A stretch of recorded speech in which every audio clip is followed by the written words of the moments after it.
Hey, Ryan. How's it going today? Everything is great. How are you? Very well, thank you. So what's new with you? What's new with me? Oh, I'm in New York City enjoying this beautiful spring weather of 49 degrees. What's new with you? I'm in some overcast weather in the Midwest myself right now. Awesome. So do you have any inside information on what's going on with your shows? We're filming Million Dollar Listing right now for season eight. Eight. Crazy. Can't believe we've been doing it for 8 seasons now. And that'll come back this summer, and it'll be totally insane. And the vlog on YouTube is crazy. That's been a big focus of mine this year, which has been a lot of fun too. Now, you were born in Houston but raised in Massachusetts.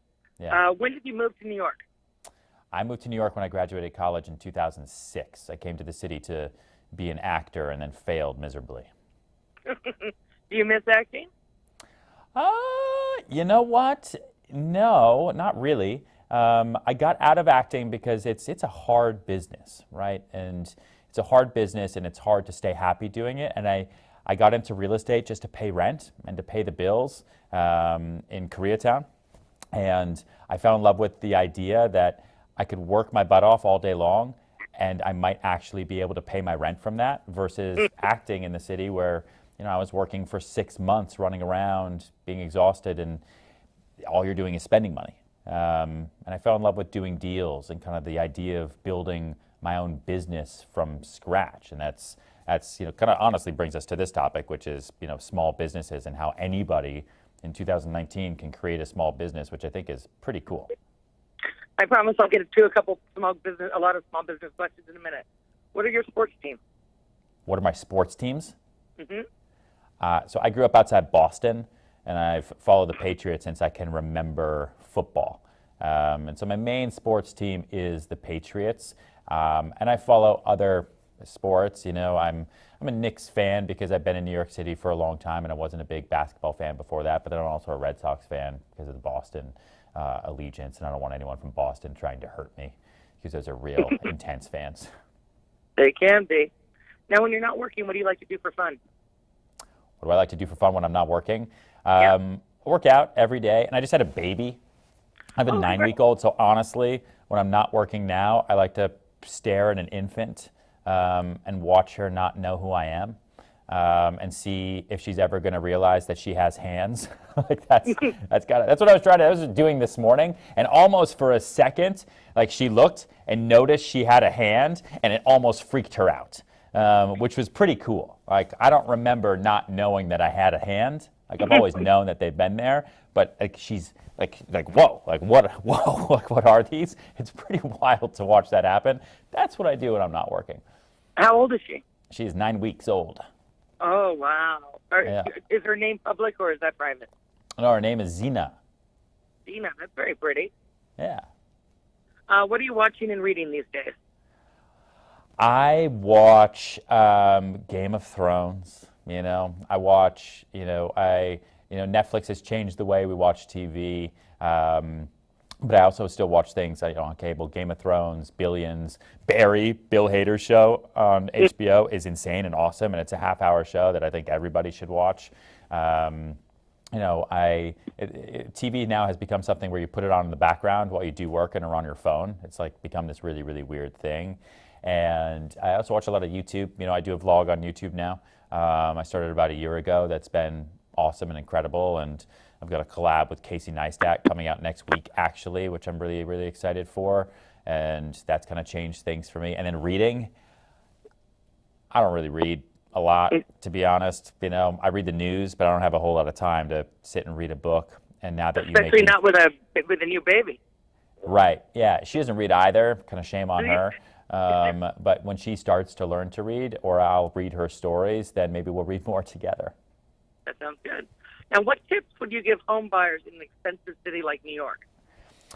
What tip would I give home buyers in an expensive city like New York? First tip, I would say you need to sit down and you need to come to terms with the fact that you're about to spend more money than you ever thought you would ever spend in your entire life on a home. Once you're emotionally, mentally, and metaphysically okay with that idea, then start searching. right? And before then, actually, you need to get pre-approved for a loan too, because to be able to afford a home in New York City, you need to do a lot of things, even before renting a home. You can't rent a home in New York City unless you can prove that you make somewhere between 40 and 80 times your monthly rent. So New York City, both on the rent and buy side, is an expensive, expensive city to live in. So yeah, that's my first tip. Make sure you can afford it. Make sure it's what you really want to do. It's a good tip. Thank you very much. Yeah. Now, tell me about Small Business Week. Tell you about Small Business Week? Yes, please. Small Business Week is a great week that is dedicated to small businesses. And like myself, I mean, listen, I came to New York City to be an actor, and I ran out of money.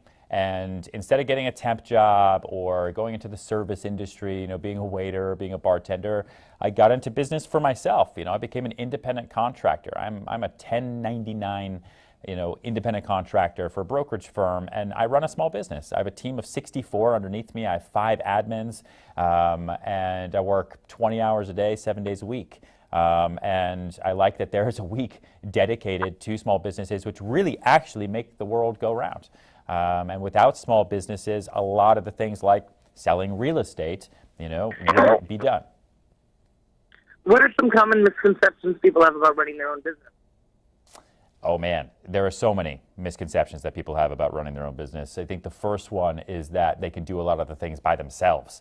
I think one of my biggest tips to people who are about to start a small business would be to figure out how to leverage yourself, how to leverage your time, how to make sure that you are only focused on what you can do every day. And what you can do every day should be to be your own CEO, which is pushing the business forward and growing your business. So you need to learn how to leverage both yourself, your time, your technology, and you should also, I think my second tip would be to figure out how to market yourself in the best possible way, the most efficiently and most cost effectively. And again, like I said before, it's the future, right? It's 2019. You have great, easy ways to market yourselves that don't include, full-page ads in newspapers, which cost a lot of money. For me, real estate, I talked about, I have a vlog on YouTube. I sell homes now through YouTube. I make videos which are efficient and cheap to make, and I sell them through YouTube. I just sold a townhouse, actually, for $13 million through YouTube, and it closed 2 weeks ago. Like, the world has completely changed. So there are a lot of ways that you can market yourself and market your business out there that you probably never even thought about. And you should really think about those before you get started. Now, there's a new study that you wanted to talk about. Can you tell me a little bit about it, please? Sure. So it's actually really, really cool and plays into kind of what I do in my life at the same time. HP did a worldwide study. They went around to over 4,300 small businesses worldwide, okay? And they found that Gen Z, more than any other generation, cares most about affecting positive social change, which is actually pretty crazy because Gen Z is on their phone all day long. They're addicted to social media all day long, and you would think that they'd be super vain and only focused on me all the time, but more than any other generation, they're focused on us, which is actually pretty awesome and a little refreshing. Because I think even I was getting a little bit nervous, right? They kind of like, which way are we going forward? And it's a great study, and it'll be out on hp.com, and I think everyone should take a look at it. Sounds good. Where can people get more information on this?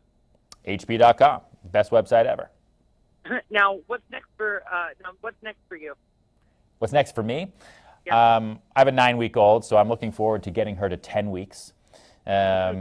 Keeping her alive is really like a top priority for me right now. But we're finishing up season 8 of $1 Million Listing New York. That'll come out sometime this summer. The vlog and selling real estate, growing my business and expanding around the world as quickly and efficiently as I possibly can. How do you like your fans to connect with you? They can connect with me everywhere. They can connect with me all over social media. My handle is @Ryan Serhant. I think I'm pretty easy to reach. They can email me too, ryan@ryanserhant.com. I love getting emails from people as well. I try to respond to as many as I can. That sounds fantastic. Is there anything else you'd like to add?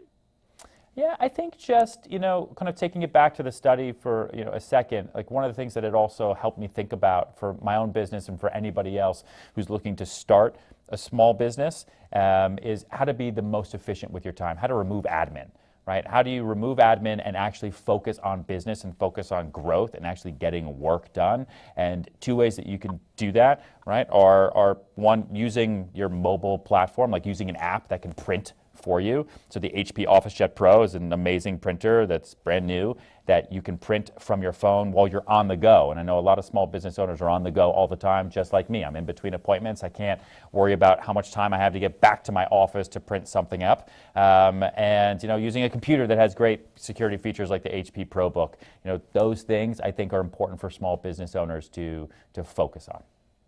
All right. Well, thank you for the good luck with the new baby and good luck with the show. Thank you. Thank you so much.